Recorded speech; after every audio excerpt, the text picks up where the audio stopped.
down, the Warner Hospital and Health Services walk-in clinic can help you feel better fast. CEO Paul Skowron inviting you to make us your backup plan to better health. Find out more by clicking our icon at DeWittDailyNews.com. DeWittDailyNews.com is the area's leading local news source 24 hours a day, 7 days a week. Get the latest local news, obituaries, police splatter, weather forecast, and more with no paywall. Head to DeWittDailyNews.com to get the local information you need to know.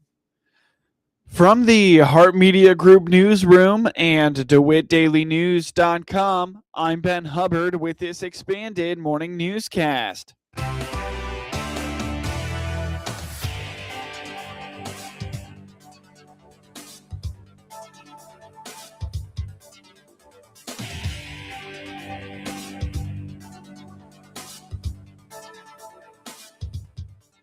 Good morning and thanks for being with us. I'm your host today, Ben Hubbard. The news is brought to you by Baum Chevy Buick in Clinton, your Silverado headquarters, as well as Connexus, offering fiber internet in Clinton. Click their icon on DeWittDailyNews.com to find out more. A proposal to the Clinton Board of Education at last week's monthly meeting has gained traction with the district. Superintendent Drew Goebel indicates a concerned resident approached the Board of Education about fencing in the playground at Clinton Elementary School.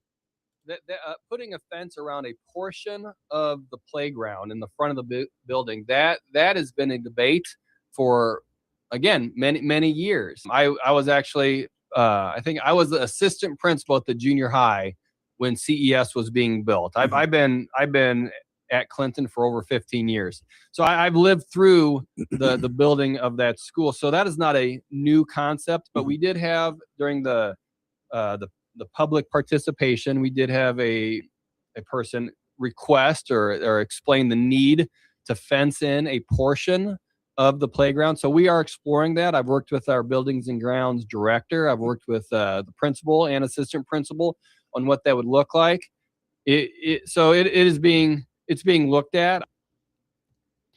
According to Goebel, the fence would not encompass the entirety of the playground, but they would seek to secure the west and south sides of the playground from the adjacent neighborhood and Illini Drive.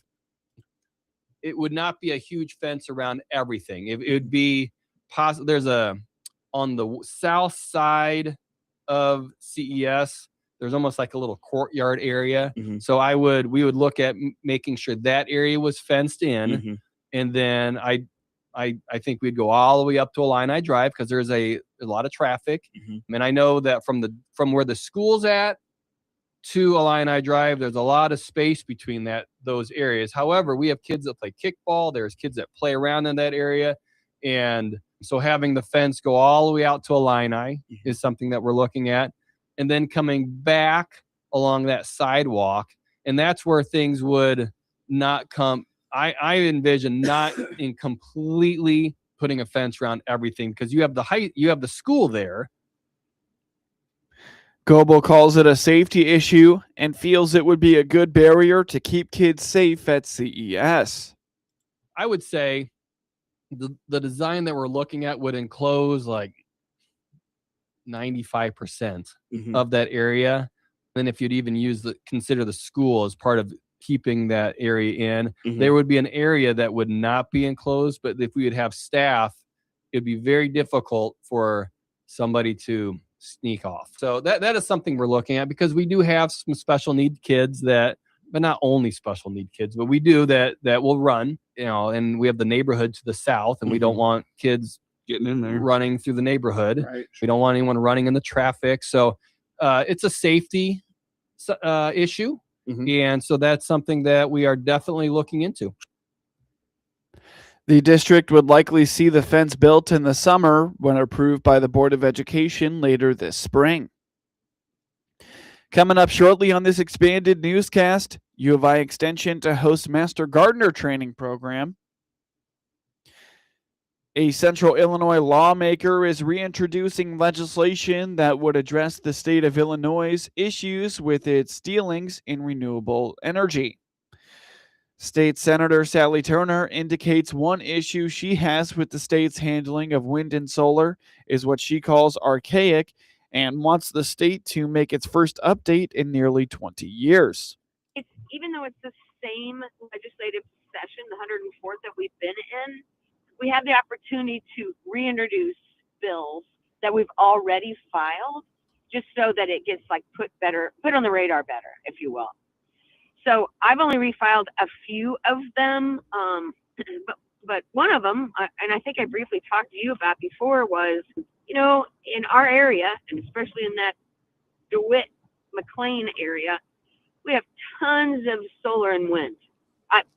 It's just never stopping. And the way that the Department of Revenue values the solar and wind is archaic.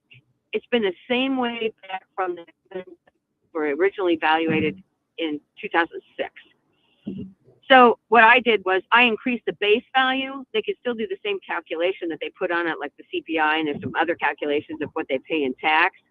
But this increases the base value, meaning those individual companies that own those, not those people that leased it out or farm it or anything like that, those have to pay additional dollars in tax, which will help relieve some of the burden to our taxpayers that are just regular real estate tax-paying people like our farmers and our individuals. The Lincoln Republican has long been a proponent of tougher laws around fentanyl. She will continue to push for tougher penalties against people bringing drugs to Illinois laced with fentanyl. All the bills that I have proposed were done at the beginning of the 104th, so they're all still there. But I have a few more that, of course, affect us that I just want to keep pushing out there. Since I started 5 years ago, which on the 21st it'll be 5 years, I keep pushing tougher laws for fentanyl. I don't understand why on earth we can't have additional laws that are for people, additional laws that are for people that are either distributing or lacing fentanyl onto some of these drugs that are killing all our people. And, we see it happen all the time, but it seems like it's prohibitive right now. No one wants to have any kind of additional law that could cause a person to be incarcerated for any longer period of time. That's the policy that's coming out of Springfield right now. Senator Turner is optimistic her efforts towards curbing the instances of people being exposed to and sometimes succumbing to exposure to fentanyl will move forward, given that it is an election year and the growing unpopularity of the safety legislation. I was here yesterday in relation to that, to some of the crime bill that had passed a while back, that maybe they're going to take a harder look at that because they see that there's some error. It's an election year. It could be something that some of their constituents are saying, hey, we really want to see this. And that might be helpful because people are saying, this doesn't work.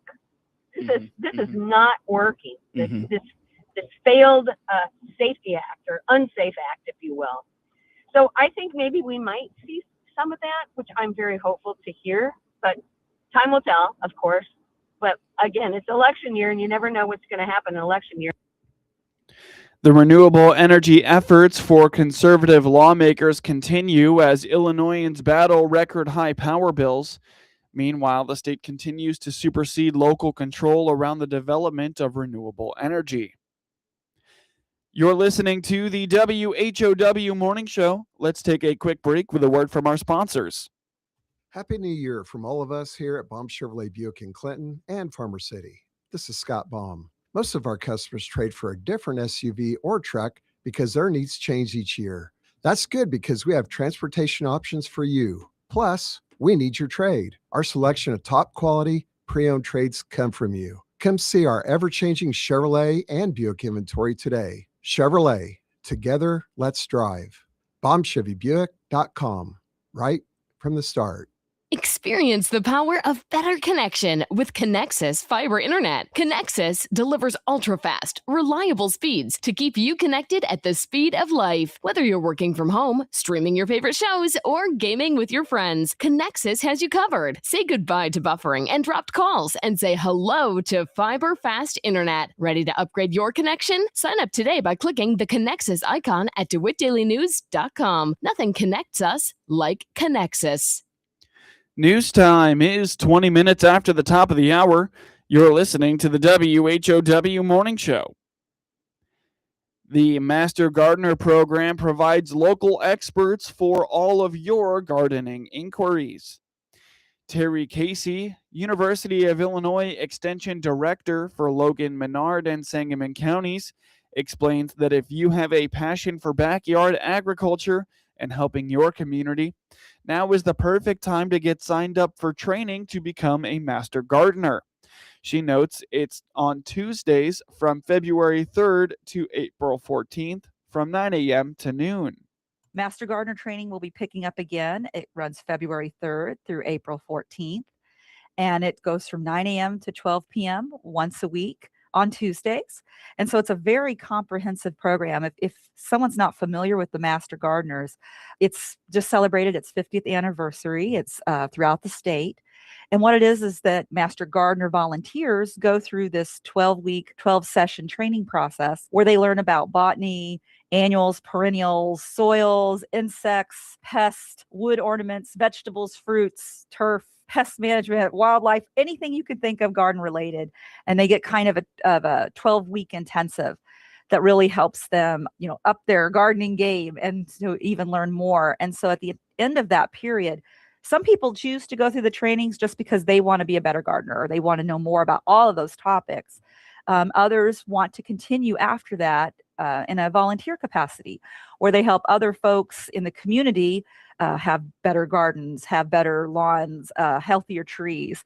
And so this is a really great opportunity for someone to learn personally how to be a Master Gardener, but also then later help volunteer so the whole community can benefit from that knowledge as well. Even if you are not interested in becoming a Master Gardener yourself, Casey indicates that they are always available to answer any questions you may have about your garden.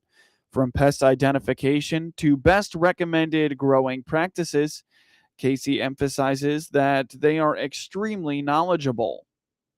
We have them available to help folks with all kinds of questions. So we'll have people call and they'll say, I got this bug and I don't know what it is. And so we say, oh, take pictures and send it into our office. And Master Gardeners help do the research to say, what is it? What's the best treatment method for it? Or I've got a tree, it's looking wilty. Can you help me try to figure out what might be going on? Or I've been planting tomatoes and they're just not working here. Maybe you could help, plan, better options for that plot of land, or mixing, we always say that there's the sisters, right? Where you put beans with corn and other things like that. Master Gardeners can help a gardener assess the land that they have available for a plot, and then give them some great advice on how they can plan their garden. So just so many things. And if it's something that a Master Gardener isn't qualified, or either we escalate it to our educator or one of the experts that we have throughout the state or at the U of I, or if it's something way outside of that, then refer them to other sources where they can get expertise. And it's free. It's technically always available because as long as our offices are open, if somebody reaches out to our office, even if we don't have a volunteer Master Gardener in the office that day fielding calls, we take that information and we forward it to the Master Gardener group for answers and expertise. So in many ways, even if they're not present, they're still available and we still utilize them. And I just want to say how grateful we are for our Master Gardeners. Casey calls the Master Gardeners a force multiplier, as they help answer questions and support the work done by Logan, Menard, and Sangamon County's Extension Ag Director, Jennifer Fishburne. They also serve in community gardens around the area. We have a wonderful educator, Jennifer Fishburne, and she does a great job and she's extremely knowledgeable, but she's one person. So with our Master Gardeners, I call it a force multiplier because those folks can go out and replicate many of the things that Jennifer can do when she's out in the community. But they don't all just answer garden questions either. They also help work out in our communities. So we have many different community gardens.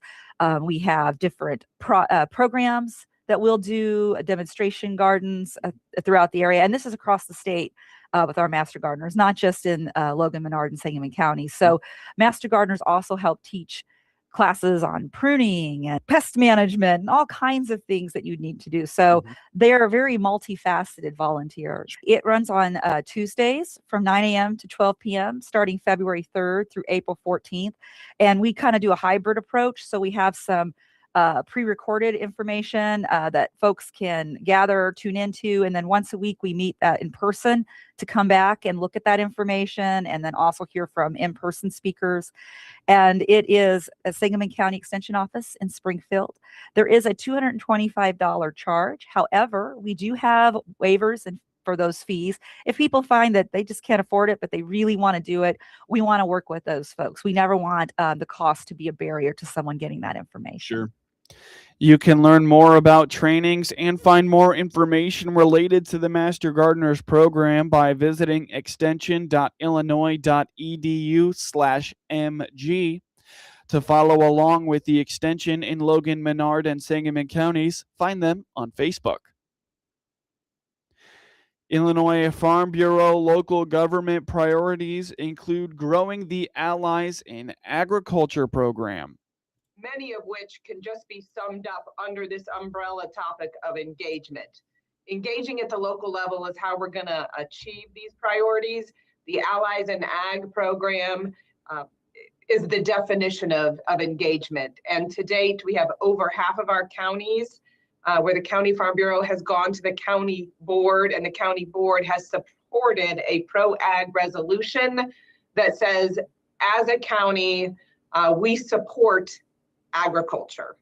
So that has been a very successful program. We maintain that as one of our priorities in 2026, and then take it a step further and hope to grow our Allies in Ag program. So where we've got some verbal acceptance of agriculture in the counties, the next step is to actually get those county officials out to the farm or to County Farm Bureau meetings and start to get them engaged or having a conversation with our farmers. IFB's Brenda Matherly says other local government priorities focus on fiscal transparency, land use regulations, and rural development. A Central Illinois basketball coach is nearing 1,000 wins. Neil Alexander coaches at Lincoln High School. He picked up his 997th win last week. Enjoy the game. Enjoy the kids, love the kids, work them hard.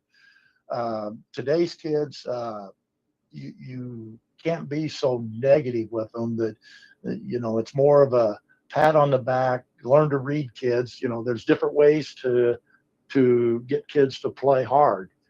And you have to figure that out. I think that's the biggest thing is how to approach individual kids. And then there's parents and fans think, well, you don't yell at my kid like that. Well, let me deal with the kids how I feel they should be. Some respond to different things, and you have to figure that out. And but boy, do I love them all, and I appreciate all the work that they've done. You mentioned earlier that I'm closing in on 1,000 wins. That's not me. That's a combination of a lot of good players and a lot of great assistant coaches. It's too bad we can't count the team, the coaching staff as the group that's getting 1,000 wins. Sometimes I get the credit and I'm sitting there and go, I'm not doing a whole lot of work here. But my assistant coaches are the biggest part of our program. Alexander is in his 49th year of coaching. Now for your local obituaries. Joan K. Joni Mollett, 79 of Weldon, passed away at 9:42 January 25th at Decatur Memorial Hospital. Calvert Funeral Home in Clinton is in charge of arrangements. Online condolences may be made at calvertmemorial.com. Robert E. Bob Shaw, 78, of Decatur, Illinois, passed away at 6:50 a.m. January 23rd at Lincoln Village Healthcare in Lincoln. Services will be 12 p.m. Thursday, February 5th at the Calvert Funeral Home in Clinton. Get news anytime from your computer or from your mobile device at DeWittDailyNews.com. Network news is now. With SRN News, I'm Rich Thomason in Washington. President Trump describes it as a very good call, referring to his conversation with Minnesota's Governor Tim Walz. They discussed the unrest in Minneapolis amid anti-ICE rioting and 2 protester deaths. The Trump administration, meanwhile, shuffling the deck among those in charge of the immigration enforcement operation. He's sending Border Czar Tom Homan to Minneapolis. Countless communities across many states have been struggling in the wake of the massive winter storm. It dumped so much snow in some places, laid down a heavy blanket of ice in others. Airline passengers are facing delays and ongoing flight cancellations. Activists say Iran's crackdown on anti-government unrest has killed at least 6,126 people.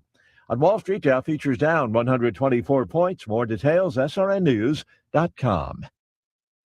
The following is a real-life story from Trinity Debt Management. I had a lot of credit card debt, and it stressed me out. But what I thought was a solution turned out to be a problem.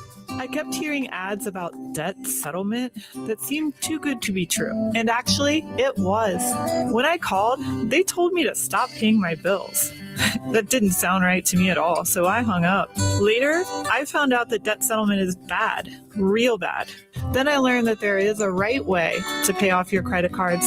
It's called a debt management program from the great team at Trinity. Trinity had a plan. In the end, I paid off my bills, I saved thousands, and I even improved my credit score. If credit card debt has you down, call Trinity at 1-800-936-5496. My name is Heather. Please forget debt settlement and remember Trinity Debt Management. 1-800-936-5496.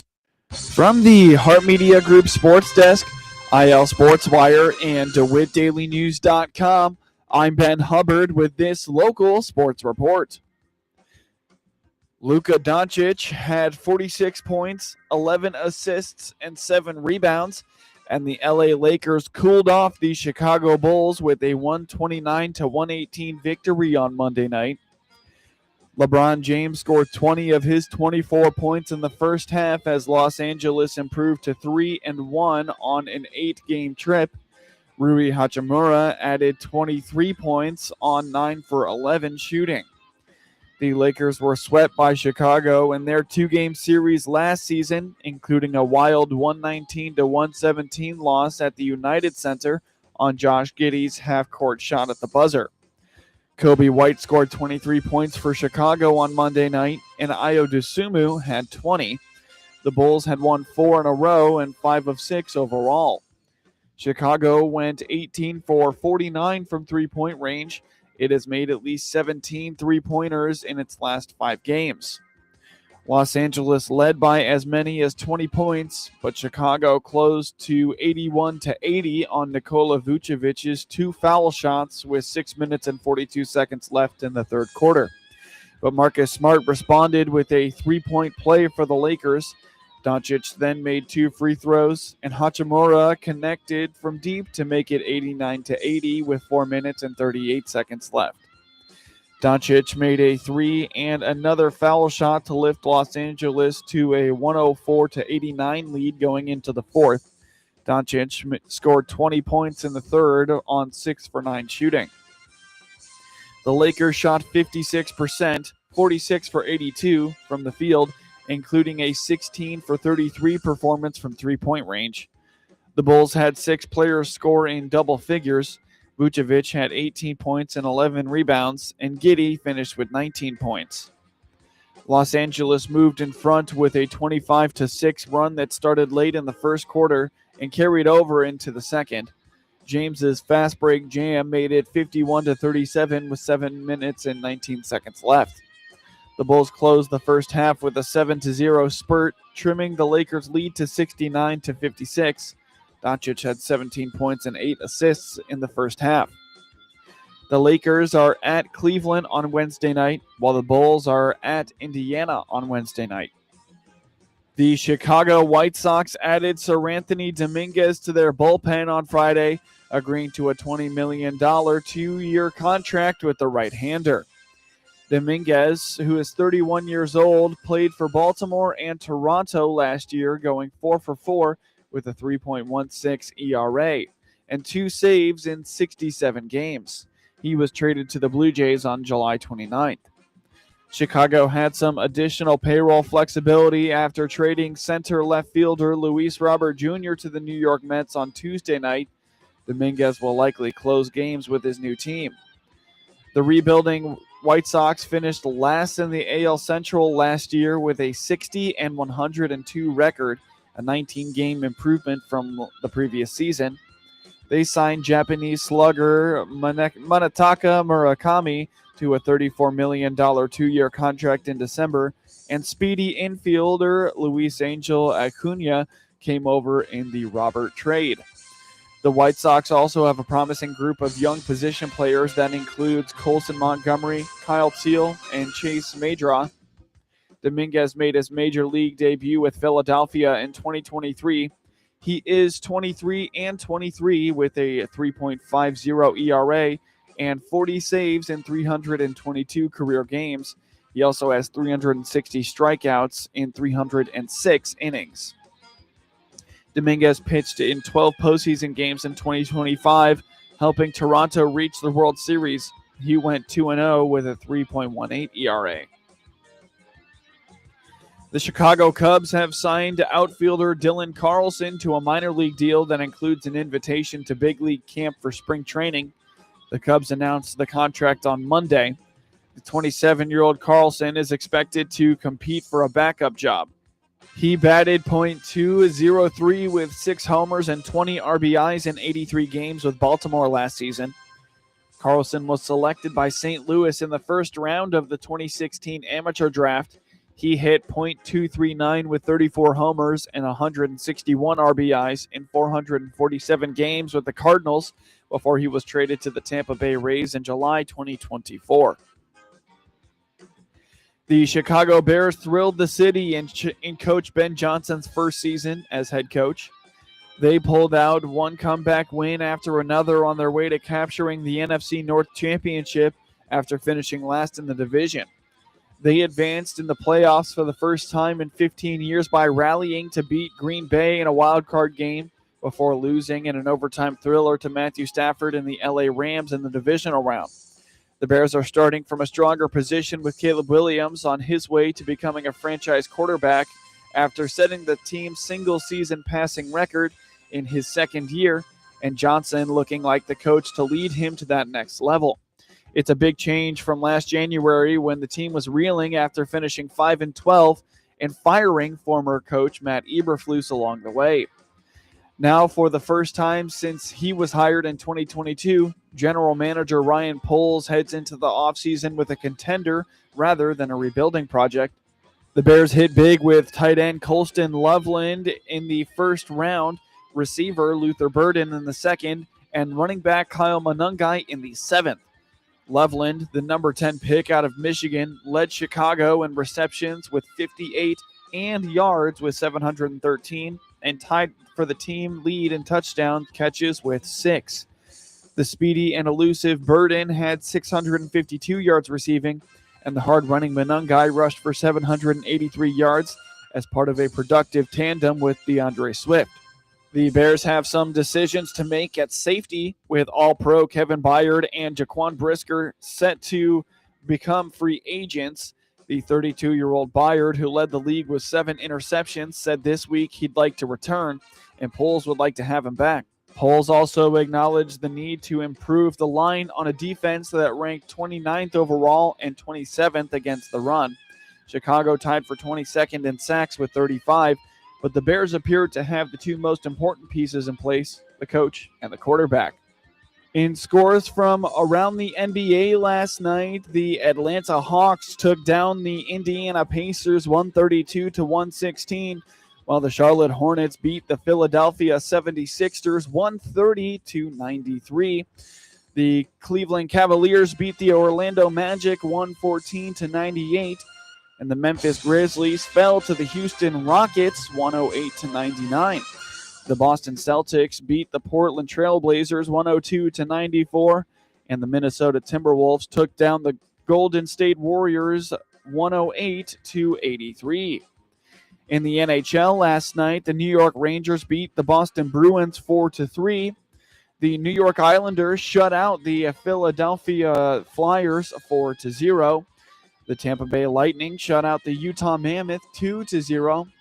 The Edmonton Oilers beat the Anaheim Ducks 7-4, while the LA Kings game versus the Columbus Blue Jackets was postponed. In the NCAA basketball action last night, number 4 Duke beat number 20 Louisville 83-52, and first-ranked Arizona beat number 13 BYU 86-83. Get highlights of your local high school program by finding IL SportsWire on your preferred social media platforms, and get local sports anytime at DeWittDailyNews.com.